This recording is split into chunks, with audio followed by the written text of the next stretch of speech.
സ്വാഗത പ്രസംഗം എന്ന് പറഞ്ഞ കാര്യം രണ്ട് കാര്യങ്ങളൊന്ന് മെൻഷൻ ചെയ്യേണ്ട ആവശ്യം വന്നേക്കാണ്. ഒന്ന്, സാബുവിന് വേണ്ടി നമ്മൾ അറേഞ്ച് ചെയ്ത മിനി മീൽ, അത് ഓപ്പൺ ഫോറമായിട്ട് എല്ലാവരെയും വിളിച്ച് തന്നെ ചെയ്തതാണ്. സാബുവിനെ അറിയാവുന്നവരും പരിചയമുള്ള ആൾക്കാരെല്ലാം കൂടി 32 പേരോളം പേര് തന്നു. അതുപോലെ അബ്ദാസ് 26 പേര്, 6 പേര് മുങ്ങി. നാളെ 26 വളരെ ഗംഭീരമായൊരു പ്രോഗ്രാം തന്നെയായിരുന്നു. പുതിയ വരുന്ന ആൾക്കാർ വളരെ അപ്രിഷിയേറ്റ് ചെയ്തു, എൻജോയ് ചെയ്തു.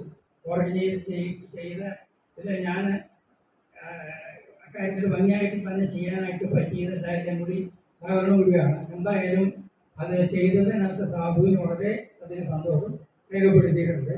അതിൻ്റെ മറപിടിച്ച് വേറൊരാളും കൂടിയിട്ട് ഓഫർ വന്നുണ്ട്. നമുക്ക് പറ്റുമെങ്കിൽ ഒന്ന് കിടക്കാം. ആൾ പുറത്താണ് വരുമ്പോൾ അത് നമുക്ക് ചെയ്യാം, കുഴപ്പമില്ല.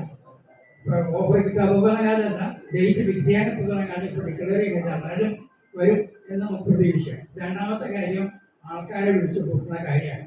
ഞാനിപ്പോൾ 18 ദിവസത്തേക്ക് ഇവിടെ സ്ഥലത്തുണ്ടായിരുന്നില്ല. എൻ്റെ ചേട്ടൻ്റെ അസുഖം കൊണ്ട് എനിക്കത് മാറി നിൽക്കേണ്ടി വന്നിട്ട് ഞാനിത് കോർഡിനേറ്റ് ചെയ്തു. പക്ഷെ അതിനകത്തൊരു കാര്യം എന്ന് വെച്ചിട്ടുണ്ടെങ്കിൽ, നമ്മളിതിൻ്റെ ഡിക്ലറേഷൻ നടത്തിയ അന്ന് തന്നെ ഞാൻ എൻ്റേതായ നിലയിലുള്ള ഭാഷയും ശൈലിയും വെച്ച് ഞാനൊരു ഇൻവിറ്റേഷൻ നടത്തിയിട്ടുണ്ടായിരുന്നു. ഇതേ വിളിച്ച് അന്ന് തന്നെ ഞാൻ അന്നത് ഫോളോ അപ്പ് ചെയ്തു. എന്താണ് അത് സംഭവിക്കാൻ പോകുന്നത്? ഇന്ന് വരെയുള്ള കണക്കനുസരിച്ച് നമ്മുടെ ഗ്രൂപ്പിൽ എന്തെങ്കിലും 3 പേര് ഒഴികെയുള്ള ബാക്കി മൊത്തം ആൾക്കാരത് വായിച്ചിട്ടുണ്ട്. ദാറ്റ് മീൻസ് പ്യൂർ നടന്നിട്ടുണ്ട്. ഈ 3 ആൾക്കാരെ ഒന്ന് വിളിക്കണോ വേണ്ടോ എന്ന് ഞാനൊന്ന് ആലോചിച്ച് നോക്കി. അത് ഞാൻ ഗ്രൂപ്പിൽ കൊടുത്തായിരുന്നു. ആ 3 ആൾക്കാരെ, 1 PM തോമസ്, 2 രാജശേഖരൻ പിള്ള, 3ാമത്തെ ആള് തിലകൻ. ഈ 3 ആൾക്കാർക്കും ഒരു അനുബന്ധ വിശേഷമുണ്ട്. ഇവർ പേര് തരും വരില്ല, അങ്ങനത്തെ ആൾക്കാർ. അപ്പൊ പിന്നെ ഇനി രണ്ടാമതാണ് വീണ്ടും ബുദ്ധിമുട്ടിച്ച് പേര് തെരിയിക്കേണ്ടെന്ന് ഞാൻ വിളിച്ചത്. അപ്പൊ സ്വാഭാവികമായിട്ട് വരാൻ താല്പര്യമുള്ള ആൾക്കാർക്ക് എല്ലാവർക്കും വരാൻ പറ്റുന്ന നിലയിൽ ധാരാളം അറിയിപ്പുകൾ കിട്ടിയിട്ടുണ്ട്. അത് ഞാൻ ഫോളോ അപ്പ് ചെയ്തപ്പോൾ ഇവിടെ വരാറുള്ള എല്ലാ ആൾക്കാരും അറിഞ്ഞിട്ടുണ്ട്. അപ്പൊ പിന്നെ രണ്ടാമത് ഇല്ല. അപ്പം ഇത്തവണത്തേക്ക് പ്രത്യേകത എന്ന് വെച്ചാൽ അതിനനുബന്ധമായിട്ട് 2 പ്രാവശ്യം നമ്മുടെ സാമ്യം കൂടി ഇടപെട്ടിട്ട് ആൾക്കാരെ വിളിച്ചിട്ടുണ്ട്.